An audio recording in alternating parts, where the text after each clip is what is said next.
Hello and welcome. This is Lisa Jones, and you are listening to the Exploring Death podcast.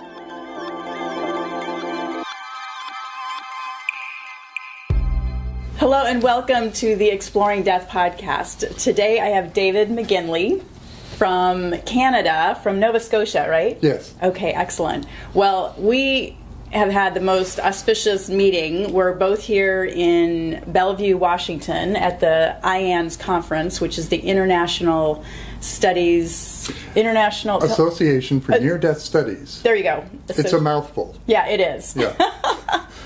However, I heard David's speech yesterday, and it was so intriguing that I just had to interview him for my podcast. And I'm just going to let you introduce a little bit more about yourself, and we're going to talk about your near-death experience and why you feel like you've come back, and maybe why other people come back after near-death experiences. Okay. All right. So, I'm a hospital chaplain. While I'm a Lutheran minister, I work for the government in Canada and am an interfaith spiritual counselor in palliative care, intensive care, and ICU. So I walk with people from diagnosis through to successful treatment, and I hope I never see them again, or to the edge of immortality, and help them move into death with an equanimity and with a deep wisdom that comes essentially from the heart and from love. And while I support people's spiritual practice, their religious traditions, their faith, and we do talk about God and hope and all of the best that those traditions can bring, it's not limited to those who have a faith tradition. It's for everybody, because God is love, and it's all about the love story. That's right. And I love your love story, that the reason you think that, I'll say maybe at least for your experience, that you had a near-death experience and the whole point of coming back was to complete the love story. Reluctantly. I did not want to come back. So tell us your story. So I've been dealing with cancer since I was 17 years old, a rare form called pheochromocytoma. Now, this is a localized tumor that doesn't eat your body from the inside. Instead, it manufactures a Molotov cocktail of chemicals. Norepinephrine, massive dopamine, and the adrenal gland is the trigger. So whenever I felt any anxiety, any anger, any intense emotion, whether that be positive or negative, it would cause the tumor to blow. And most people die in about 10 seconds. I had countless small explosions, which resulted in me fainting. And then one day, I've had this 4 times. And I was 17. Then when I was 27, on internship, I did a service in a hospital chapel. Now, nothing triggers anxiety quite like public speaking. And I could feel the effects of it rising in me, and I tried to get it under control, but I collapsed, and this time I died. My heart stopped. There were doctors and nurses in the room. They cleared the patients out. They began CPR. They tried to get my heart going again. And I was gone for 15 minutes. But to be honest, I didn't care, because suddenly I was transported to a dimension of such beauty where I felt finally, for the first time ever in my life, I felt whole. I felt complete. I was no longer straining against any aspect of who and what I was. I was coherent, congruent, authentic, complete, which is, interestingly, the meaning of the word salvation, to be whole.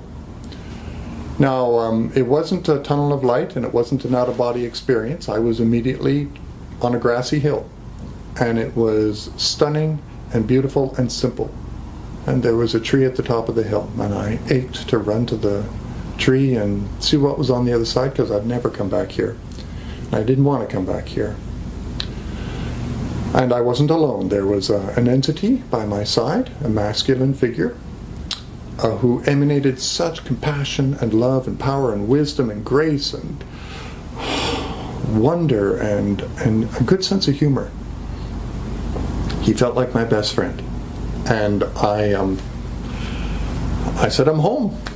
I'm home. There's no other word for it. I'm home. I'm home. I was like a kid at Christmas. I was jumping up and down. I was ecstatic and overjoyed. And he said, rather casually, yeah, it's great to see you, David. Things are going really well.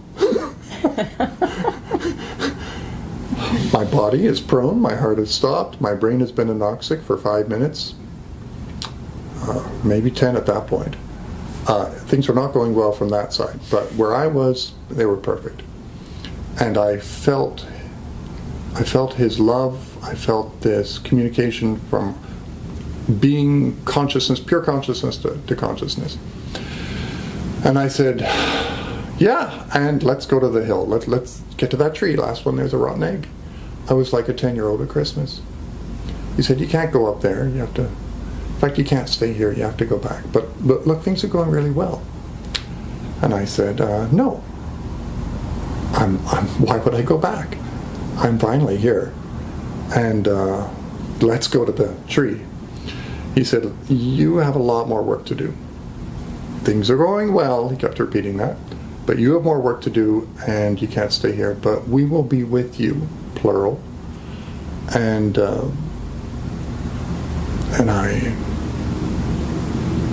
my heart sank. I said, no, you can't. I pleaded, but I knew I would lose. And he touched my shoulder, and he chuckled, and he just said endearingly, we'll see you later. Boom, goes back. And I felt the hard floor beneath me pressed against my face. The pull of gravity. I felt the density of my flesh, the sluggishness of my thoughts, the poverty of my words. Everything compressed to what felt like two-dimensional cardboard compared to the reality I just experienced.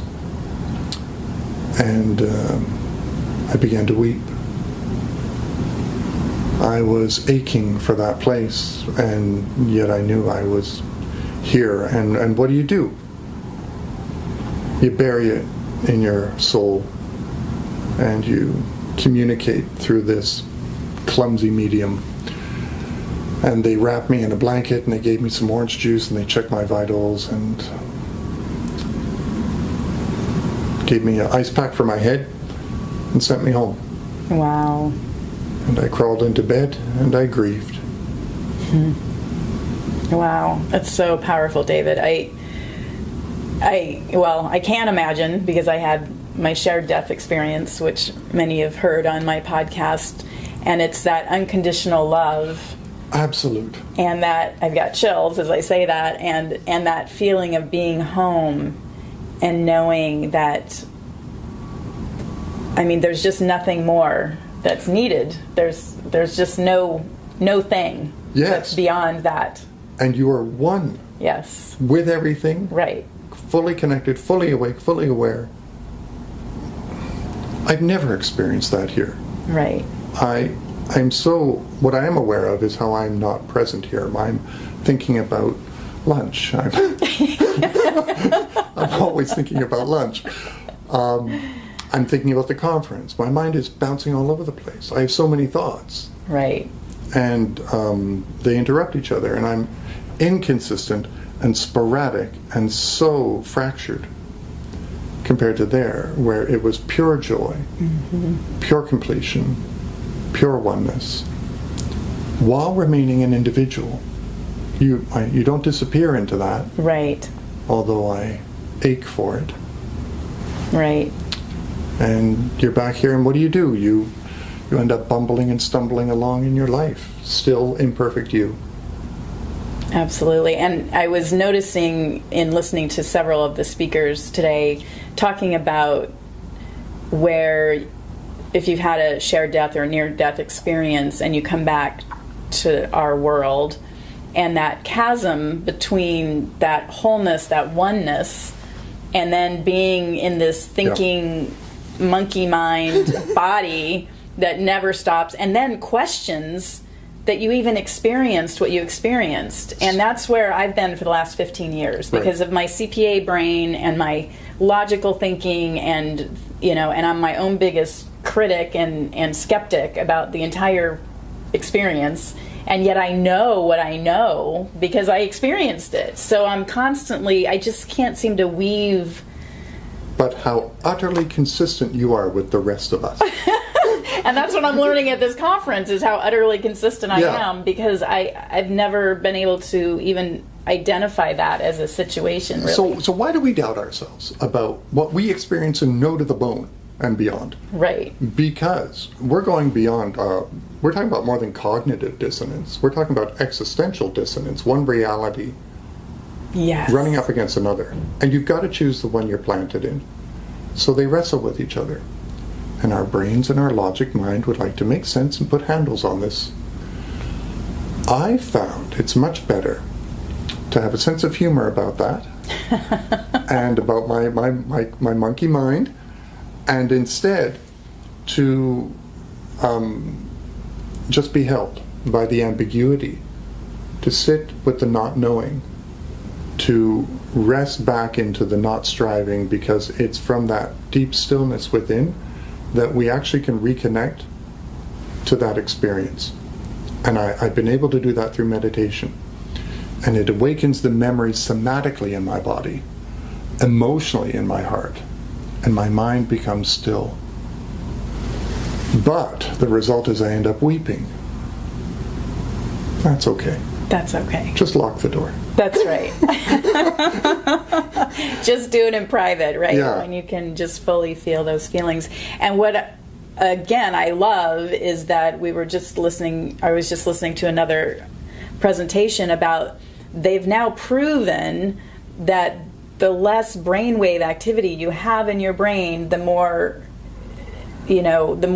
cosmic experience. Yeah, the wider your consciousness becomes. Right. It amplifies your consciousness. Right. It deepens your humanity. It settles down the noise.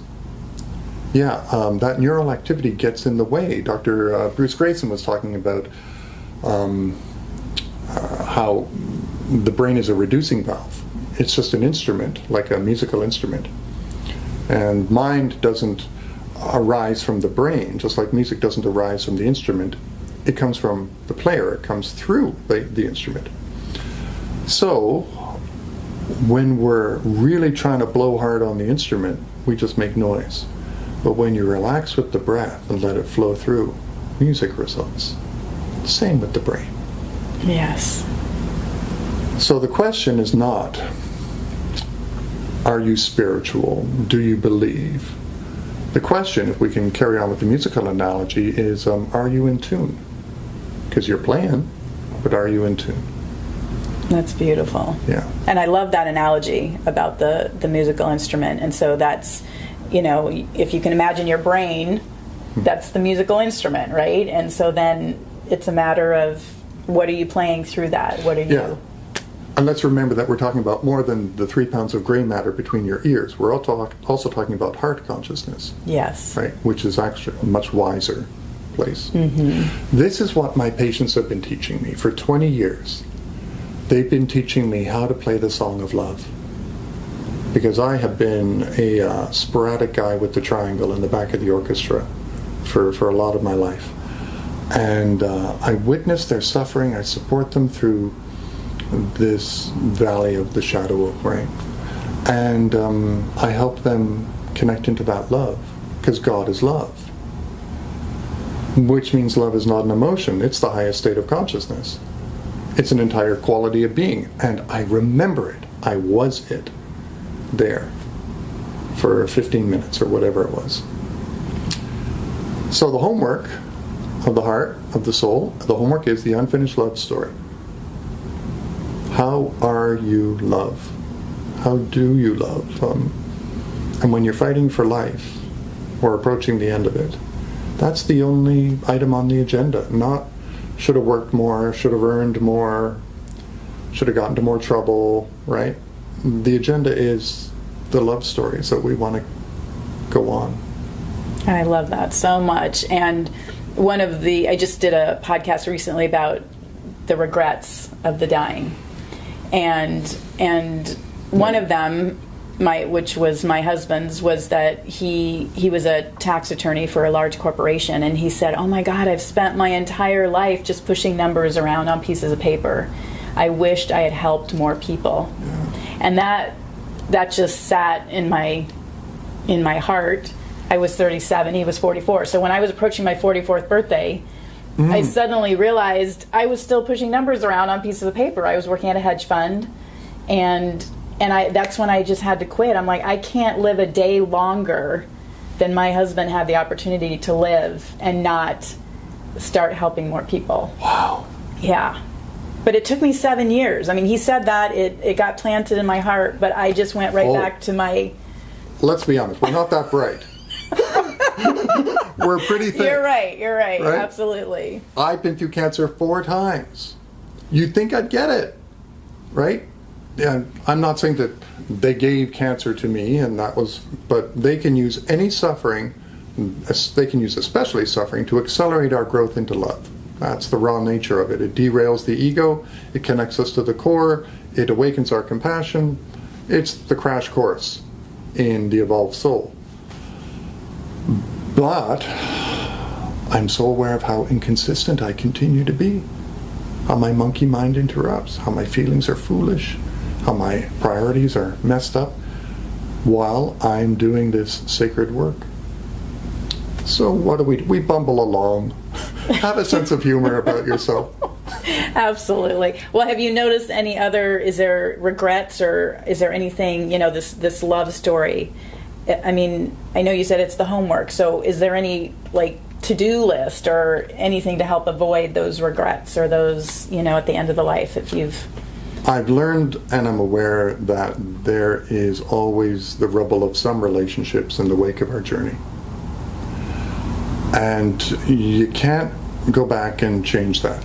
So be compassionate with it and forgive it and release it, because it's there to help you grow. If you can grow from it, then it's not wasted. So there's I think it's a Buddhist saying, look at the past, but don't stare at it. Be aware of your choices and how they've resulted in whatever your story is now. But don't define yourself by those shortcomings. Learn from them to build on the love here and now. And that always starts with the love you have for yourself. How do I love myself? How am I loved? Right? May my foolishness make me wiser. For sure. Wow. One of the other things I wanted to touch on is there's been a lot of talk here at the conference about materialism versus... Right, the non-local mind. Right, exactly. Yeah. And so, which I've been loving, because this makes my CPA brain very happy to be like, oh yes, let's talk about how I can actually, lessen that. And so I don't think there's a question necessarily that there is a consciousness on the other side, but and I know I experienced the pure love of it, but how some people I know just negate that. They say, oh yeah, there's something bigger out there, but it's not this benevolent, loving force. Right. Like they're like, how do you prove that to me? And I'm just curious what your thoughts are on that. Well, speaking as a minister, right? So I'm one of those guys. Right. You're biased. I'm representing an institution here, right? Lutheran and Protestant, Christian. I actually have found my perspective on that renewed by science. Cosmology tells us that as we gaze out at the universe, what we see represents 0.4% of reality, the visible spectrum of light, stars and colors. 4% of the universe is made up of atoms. 24% of the universe is made up of dark matter, which they're only beginning to observe through its effect upon the movement of galaxies, and I don't understand any of that. And then 73% or so of the universe, of reality, is made up of something called dark energy, which is a scientific term for voodoo witchcraft. I don't know what that is. To base our entire assumption upon of reality upon 4% of what we know is out there, that's not a wise venture. No, I won't take that bet. No. So that's a good reality check, because mine just bounced. The second thing is to contemplate that love, a personal God as we know it, is a tiny fraction of what the divine probably is. Any concepts we have are greatly reduced and minimized so that they're comprehensible to us. And what's the most direct connection that we can have to consciousness? Feeling, relationship, and our own consciousness. That's the only real estate you share with God. Because the universe seems to emanate from pure consciousness. Consciousness doesn't emanate from the universe or the brain. And we know this. We know it. We've known it for over 100 years because of this paradox in quantum physics of, you know about the collapse of the wave function? Yes, I'm familiar. Maybe just give a little brief. So weird things happen on the smallest level of reality.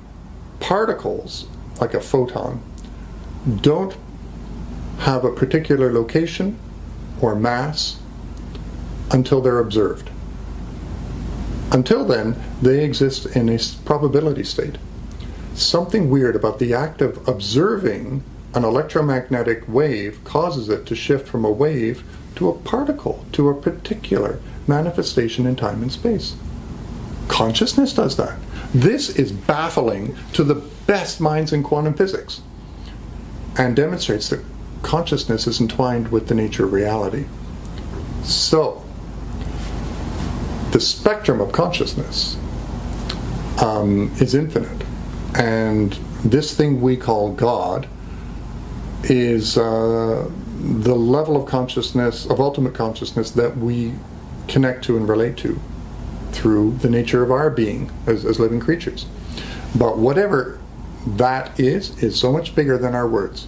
So I applaud people who say, I just can't accept that God is some personal being. And I hope that they can amend that to saying, I can't accept that God is only a personal being. Mm-hmm. The wisest thing is to contemplate this divine consciousness, which you're part of, is bigger than you, and best, wisest thing you can do is just rest in it. Contemplate that you emanate from it. You are a localized, particular expression of the universal consciousness from which our reality emerges. Wow. Ooh. Yeah, that's a lot. Yeah. Now that's going to church. Yeah, that's definitely going to church. Oh my goodness. And I love that, I mean, as you said about trying to explain it or even understanding it, it's just beyond our comprehension. Yeah. We're all set. And I'm going to do the reading now for David. And so I'm going to ask the universe, the spirits, God, who's ever here with us, to just give us a little indication about this whole idea of completing our love story while we're here on Earth. Okay. And that's because I love that concept that you brought up, that we're really here in our earthly beings to figure out what that love story is. Yeah, and to grow into love itself, to become it, because we emanate from it. So it really is an act of remembering. Yeah. Awesome. All right, well, I'm going to have you hold the microphone. Okay. We've got this all worked out now. I'm going to shuffle the cards. We're holding it because it doesn't have a microphone clip. That's right. That's right. But at least we got it worked out. Right. Okay, so I always pull 3 cards, and the first card is always the blockage card, the second card is our action card, and then the outcome card. So, how perfect. The first card is healing, which means that's where we're blocked, and that's why we're here. We're here to heal. We're here to fully embrace the love that we are, as you talked about. And that's, I mean, I've got chills as I'm talking about this, because truly all of our experiences here, and this is not me talking, this is what's coming through this divine channel, is that we're here to heal and to really fully feel every aspect of ourselves. And that's why, although we are one with all, we've come here as a separate individual to be able to experience these particular steps in this particular lifetime, to be able to heal that one more sliver of experience in our entire soul unit. Does that resonate? Yeah, that resonates. And I've always considered forgiveness as essentially an act of healing. All healing is an act of forgiveness. Forgiving is remembering how we are emanations from the divine, right? Children of God, as a Christian expression. And I love that. It's consistent with, in my tradition, what Jesus taught. You know, you are all children of God. I call you brothers and sisters, not servants, right? And that restoration. So, yeah, absolutely. Healing is the homework. It is the homework. So the action, oh, I love it, is playfulness. Playfulness. Okay, that's good. That's very good. I love that, because truly that we're here to play. This is the playground. We're here on this earth to fully express in the 3D world, and to be able to, again, my entire body is in a complete chills, goosebumps all over. And that's it. We take everything so seriously, and that's what I think gets us caught into a lot of trouble sometimes, is because we take everything, I don't know, just the doom and the gloom, and instead, if we can just be more playful and have more fun. C.S. Lewis said, "Joy is the business of heaven." Perfect. Yeah. I love it. So that's the real homework there is playfulness. And then our outcome card is energy. I mean, the more, that's who we are. We're energy. We're pure energy. That's what we are. But the more fun and playfulness you can have, just the more energy you're going to be able to, find within yourself, and to really fall in love with yourself. And I know I've been doing a lot of my own trauma work, of all my past experiences in my life, and really learning to love myself first and foremost. Because if you're not loving yourself, it's very difficult to have other people love you, because then they reflect to you your own shortcomings that you feel about yourself. It's really, you're just attracting whatever it is that you don't have within your own life. Because we see the world as we are. That's right. And when we love ourselves, that's not of ego and not grandiosity. That's remembering, I am a divine expression. And that doesn't mean I need to strive to be perfect, but I can strive to be authentic. And in that authenticity, stumble along gracefully towards home. Yeah.